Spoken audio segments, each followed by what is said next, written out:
Olha, nós estamos aqui hoje para falar sobre um livro. Nós vamos continuar a ideia da dieta literária. Lembram disso? Pois é. E hoje nós vamos falar sobre um livro que eu adoro. É o Noite na Taverna, do Álvares de Azevedo. Já ouviram falar? Pois é. Se não ouviram falar, tem que ler. É muito, muito, muito bom. Meus alunos estão lendo, eu já cobrei, então é para eles especificamente, mas para todo mundo que gosta de literatura e da boa literatura. Eu tô aqui com alguns slides, então eu vou passando e conversando com vocês, porque eu retirei alguns trechos do livro para vocês. Então vamos começar. Esse livro de Álvares de Azevedo, na verdade, ele é um conjunto de sete capítulos, 7 contos. Aí dá para entender de várias maneiras, aí tem várias maneiras de ver isso aí, tá? Mas vamos falar em capítulos. São 7 capítulos, tá? Que formam esse livro. E o livro começa com alguns homens numa taverna, né? E eles estão ali bebendo, fumando, gozando da companhia das mulheres que estão também bêbadas, alcoolizadas, né? Então é um ambiente muito assim difícil, tá? Um ambiente de boemia. Agora, por que isso acontece? Por que é um ambiente de boemia? Porque o Álvares de Azevedo, ele é um escritor, ensaísta, poeta da segunda geração romântica. E a segunda geração romântica, ela é uma geração, na verdade é uma geração ultra romântica, tem vários nomes. Essa segunda geração também é chamada de geração do mal do século. Por que é geração do mal do século? Eles são muito deprimidos, esses poetas são muito deprimidos, eles buscam a solidão, a angústia, a boemia, a morte, né? Então eles são muito egocêntricos, falam muito da dor deles, a minha dor é a maior dor de todas, enfim, na verdade é uma característica do romântico de maneira geral. Eles têm muita influência do Lord Byron, que é um dos precursores dessa tendência do mal do século, que é essa busca desesperada pela solidão, pela angústia, pela morte, para a solução dos problemas que eles encontravam lá naquela época. Então, esse conjunto de contos aqui, que formam o livro Noite na Taverna, ele vai apresentar para vocês, assim, casos de adultério, né, traição, incesto, canibalismo, enfim, vocês vão encontrar crimes de toda sorte no Noite na Taverna, do Álvares de Azevedo, tá? Uma linguagem, assim, é uma linguagem até difícil se compararmos a variante linguística, que uma variante é uma variação de tempo, né, temporal, porque foi escrito no século XIX, então realmente é difícil, tá? Mas não chega a ser uma dificuldade que você não possa superar para entender os contos de Álvares de Azevedo. Beleza? Então vamos começar aqui. Então olha só, então no primeiro conto, na primeira parte ali do conto, né, você vai encontrar então os homens, né, na taverna conversando, tá? Que esse primeiro conto, esse primeiro capítulo é chamado Uma Noite do Século. Então estão ali todos eles, o Sofiero, o Bertrand, o Gennaro e os outros, né, que estão ali conversando. E eles estão falando da vida e começam a filosofar. E tem uma frase aqui, um trecho que eu quero ler para vocês, que ele diz assim, olha que interessante. Olá, taverneira, não vês que as garrafas estão esgotadas? Não sabes, desgraçada, que os lábios da garrafa são como os da mulher?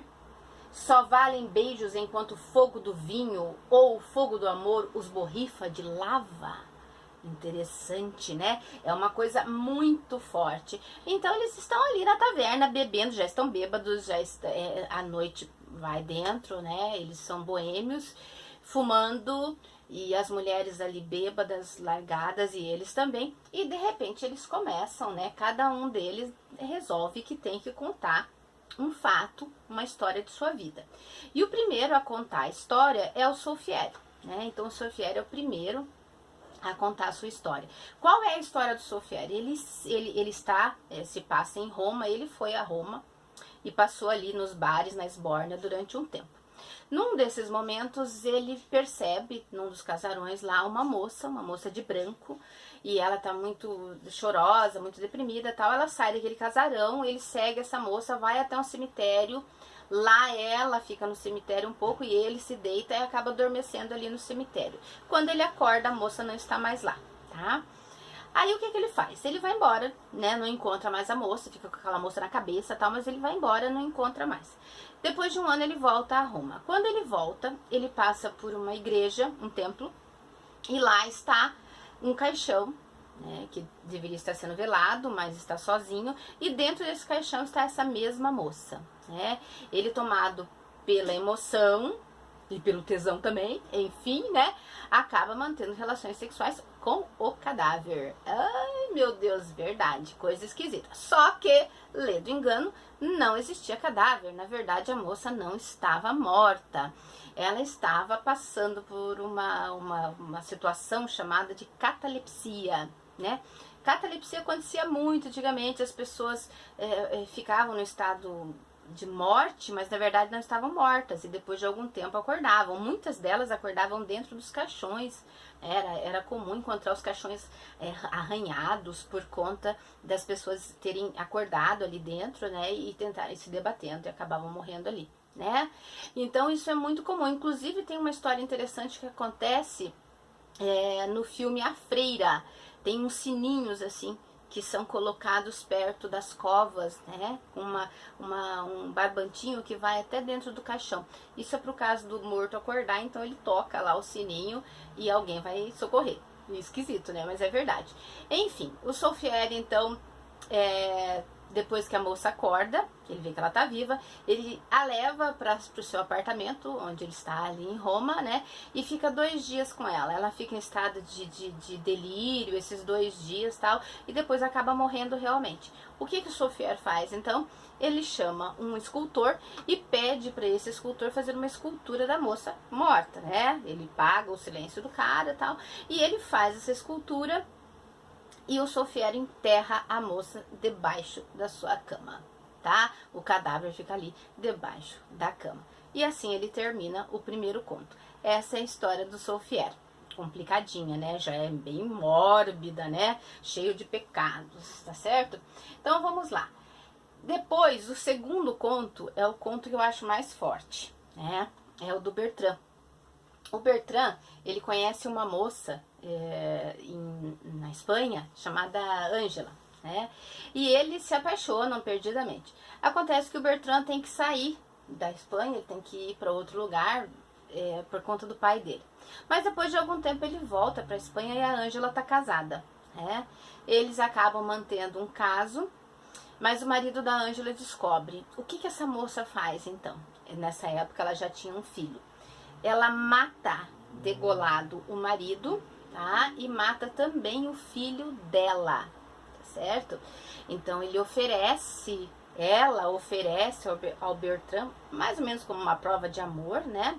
Lógico que ela já tá num estado de loucura, né? Isso não é normal. E ela acaba, então, oferecendo ali, degolando o marido e matando o próprio filho, tá? Acontece que o Bertrand, eles continuam juntos um tempo lá, depois acabam se separando, e o Bertrand conhece uma outra moça, acaba desonrando essa outra moça. Desonrar é uma palavra própria da época, né? E ele foge com essa moça, acaba vendendo tudo que ela tem, vende a própria moça, ele vende, tá certo? E depois dessa vida horrorosa que ele teve, ele tenta se matar, se joga no mar e tenta se matar. Acontece que ele não consegue se matar, ele é salvo por um capitão, né? Um navio o salva e esse homem o leva pra dentro, né? Cuida dele e tal. Acontece que o Bertrand, o que faz? Exatamente, o capitão tinha uma esposa e ele acaba se tornando amante da esposa, né, do capitão. Triste, né? A noção de comportamento, de moral deles era realmente duvidosa, tá? E ele tem esse caso com essa mulher, mas o navio acaba enfrentando um outro navio de piratas. E nessa luta, eles acabam perdendo tudo e eles ficam à deriva no mar, né, num barquinho. O que acontece então? Chega um momento e acaba a comida e eles fazem um sorteio. Está ali, por último, fica o capitão, a mulher e o Bertrand.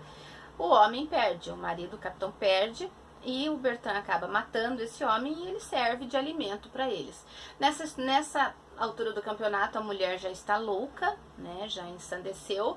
E o Bertrand acaba matando essa mulher sufocada. Vem uma onda e joga essa mulher pro mar, tá? Aí tem um trechinho que eu gostaria de ler para vocês, que é o finalzinho do conto, tá? Ah, o Bertrand ainda é salvo, ele é resgatado, tanto que ele está no bar contando essa história. Mas olha o trechinho. De repente, senti-me só. Uma onda me arrebatara o cadáver. Então veio uma onda e pegou o cadáver e jogou no mar. Eu o vi boiar, pálido com suas roupas brancas, seminu com os cabelos banhados de água. Eu vi-o erguer-se na escuma das vagas, desaparecer e boiar de novo. Depois não o distingui mais. Era como a escuma das vagas, como um lençol lançado nas águas, tá? Então esse é o trecho onde o cadáver da esposa do capitão é lançado ao mar depois que o Bertrand a matou. Beleza? Difícil, né? Complicadinho, né? Mas é por aí. Agora nós vamos pro conto de Genaro. Eu também gosto bastante desse conto, tá? O Genaro era um aprendiz de pintor e ele foi morar na casa do Godofredo, que era o mestre dele. O Godofredo o acolheu, ele foi morar. O Godofredo era casado em segundas núpcias, né, pela segunda vez, com uma moça chamada Nausa. A Nausa tinha 20 anos e o Godofredo já era um senhor, já, porque o Godofredo também tinha uma filha chamada Laura, de 15 anos. O que acontece com o Genaro, então? Ele acaba se apaixonando pela esposa do mestre, tá? Mas teve um caso com a filha do mestre, a Laura. Enquanto ele não concretizava o relacionamento com a Nausa, que é a esposa, ele teve então o caso com a Laura, que é a filha de 15 anos. Acontece que ao final de 3 meses, 3, 4 meses mais ou menos, a Laura engravida. E chega, né, vem falar com o Genaro e falar que ele tem que a pedir em casamento, né, porque ela tá de esperanças, que é a expressão que eles usam ali para dizer que tá grávida, tá? Aí o que acontece? O Genaro não quer nada sério com a Laura, né? Ele foi bem sacana ali, né? Ele não quer nada sério com ela porque ele gosta da outra, da Nausa. E a Laura percebe isso, fica desesperada, entra em depressão e depois de alguns meses ela morre, tá? Ela morre e quando ela, no momento da morte, ela conta pro Genaro que ela abortou o filho que ela estava esperando, tá? Tudo bem, morreu, o Genaro continuou lá, aí ele se declara pra Nausa, realmente, que ela já sabia, mas eles se concretizam e eles passam a ter um caso. É um pouco não, falta muito escrúpulos, porque enquanto o pai, o Godofredo, estava andando pela casa chorando, angustiado pela morte da filha, o Genaro estava lá no quarto do Godofredo com a esposa dele, com a Nausa. Triste, né? Frio isso aí, né?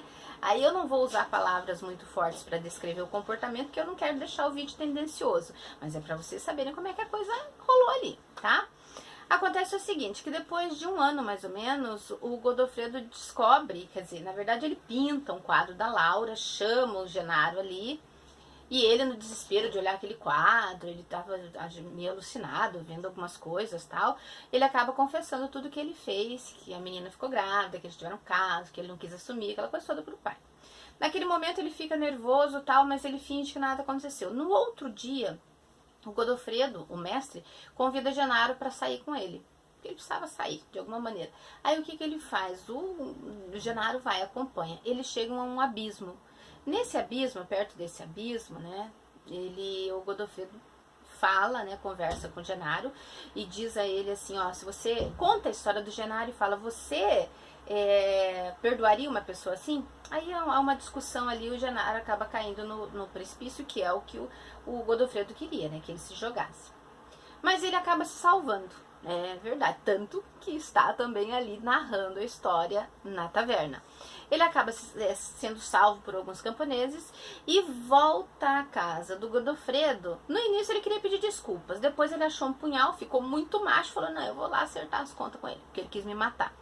Quando ele chega na casa do Godofredo, o que acontece? Ele, o Godofredo, o mestre e a Nausa, a esposa, estão envenenados. Tomaram veneno, pelo menos o Godofredo tomou e a Nausa deve ter tomado ou foi forçada a tomar, eles estavam mortos, tá certo? Então esse é o finalzinho, eu quero ler para vocês um trechinho. Como eu disse, o mestre tinha uma filha chamada Laura. Era uma moça pálida, de cabelos castanhos e olhos azulados. Sua tez branca e só às vezes, quando o pejo a incendia, 2 rosas lhe avermelhavam a face e se destacavam no fundo de mármore. Então, esse aí é a Laura, é a descrição da Laura, a menina, filha do Godofredo, com quem o Gennaro teve um caso, ok? Então, esse é o Gennaro. Agora, nós vamos para o 5º conto, que é do Claudius Hermann, tá? Eu tô soletrando, falando os nomes aqui exatamente como eles estão escritos, tá? Eu tô me abstendo do sotaque, do jeito de falar. Tô brasileirando bem, tá? Então, olha só. O Claudius Hermann, ele era um cara que tinha bastante dinheiro. Bastante dinheiro.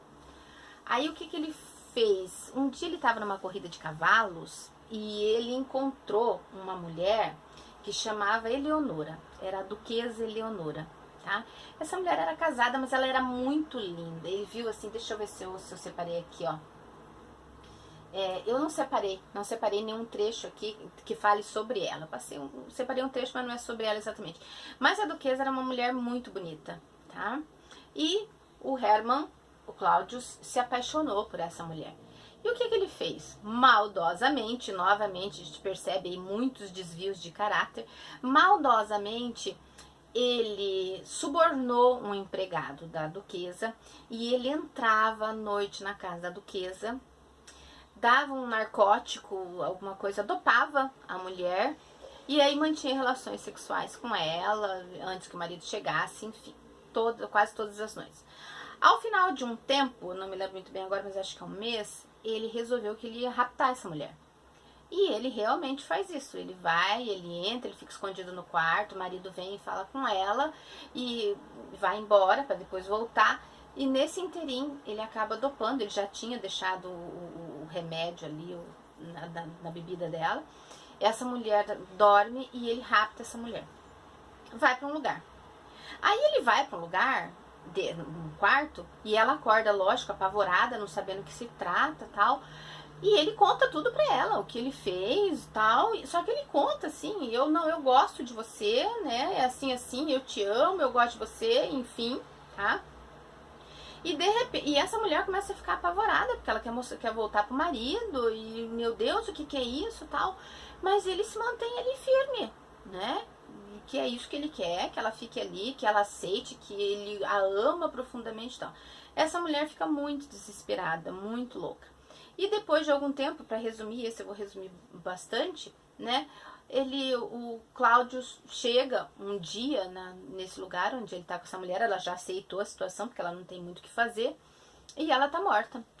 Ela e o marido dela, o Duque, né, estão mortos. Esse homem a encontrou, o Duque, a matou e se matou também. E foi isso que o Claudius Hermann encontra quando volta para casa. Tem um trechinho aqui, ó. O passado é o que foi, é a flor que murchou, o sol que se apagou, o cadáver que apodreceu, lágrimas a eles, fora loucura. Olha o trechinho aqui. O passado é o que foi, é a flor que murchou, o sol se apagou, o cadáver que apodreceu, lágrimas a ele, fora loucura. Que durma com suas lembranças negras, revivam. Acordem apenas os miosotes abertos naquele pântano. A poesia, eu te direi também por minha vez, é o voo das aves da manhã no banho morno das nuvens vermelhas. É mais ou menos assim. Então, o final do conto Claudius Hermann é esse. O próximo é o Johann, tá? O Johann, que tá escrito aqui, tá? Então, é uma história muito interessante. Na verdade, é uma disputa. Tinha alguns homens num bar, então o Johann está contando, tinham alguns homens no bar e eles acabam se desentendendo. Ele com um rapaz chamado Arthur, tá? Então eles se desentendem e eles acabam nesse desentendimento topando, acertando que eles vão resolver as coisas num duelo, como era muito comum naquele momento. Aí o que ele faz, né? Eles vão a esse duelo. Há uma converseira toda antes, uma coisa até interessante, porque antes deles se matarem, eles conversam bastante, se acertam e tal, mas eles vão lá fazer o duelo, e quando eles atiram um no outro lá, o Johann leva melhor e o Arthur acaba morto, teoricamente. ele havia contado que que ele ia se encontrar com a namorada, uma moça que o esperava.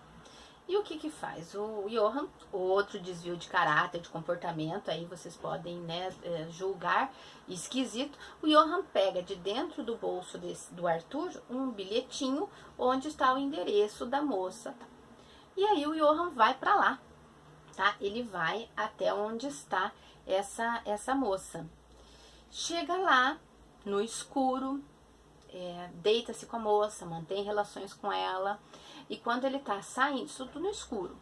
E quando ele está saindo, um homem o aborda, eles lutam, eles brigam, né?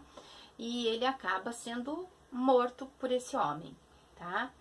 Depois que tudo se acaba e ele acende, né, as luzes, ele percebe que esse é o irmão dele e que a moça com quem ele manteve relações era sua irmã. Que triste, né? Essa história, então, rapidinha, tá? Do Johann. Tem um trechinho aqui, ó.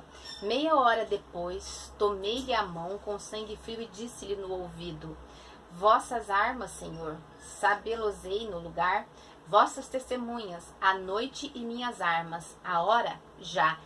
Essa foi a conversinha que o Johann e o Arthur tiveram antes do duelo, ok? E agora vamos então pro último conto, que chama-se Último Beijo de Amor, tá? Esse último beijo de amor, ele volta a se passar na taverna. Então eles estão ali e entra eles estão conversando ali e tal, e entra uma moça, tá? Quando entra uma moça, tá? Essa moça entra assim, quer dizer, uma mulher, né? Já bem assim, angustiada, né, envelhecida, apesar de ser moça envelhecida, né? E essa mulher vai até o Johann e acaba o matando, tá? Ela mata com um punhal lá. E depois ela se dirige ao Arthur, que na verdade, deixa eu falar aqui pra vocês, está com o nome, ele trocou o nome e ali na taverna ele se denomina Arnold. Mas na verdade ele é o Arthur, o rapaz que o Johann matou no duelo, tá certo? Só que ele achou que tinha matado, que havia matado, mas não matou. E esse rapaz estava ali no bar. Essa moça que entrou é a irmã do Johann, que ele acabou deflorando lá atrás, sem saber que era sua irmã. Então essa mulher entra no bar, mata o próprio irmão, tá? E vai para os braços do Arthur e conta tudo o que aconteceu. Mas ela acaba também se matando e o Arthur também se mata e eles morrem ali no bar, tá bom? Na taverna. Então essa é a história, o último conto, tá? Que existe aqui. O nome, eu estou falando Johann, mas é o Johann, tá? O nome, como é escrito ali do último conto, né? O Último Beijo de Amor, faz alusão, então, ao beijo que a irmã do Johann deu na pessoa que ela amava realmente, que era o Arthur, tá bom? E assim termina essa sequência de 7 capítulos, 7 contos que fazem aí, que produzem, né, uma obra maravilhosa, que é o Noite na Taverna, do Álvaro de Azevedo, grande representante do mal do século na literatura brasileira, tá bom? É isso aí, pessoal, espero que vocês tenham aproveitado e que vocês gostem bastante do vídeo. Leiam, por favor, leiam e salvem a professorinha. Beijo, fui, tchau!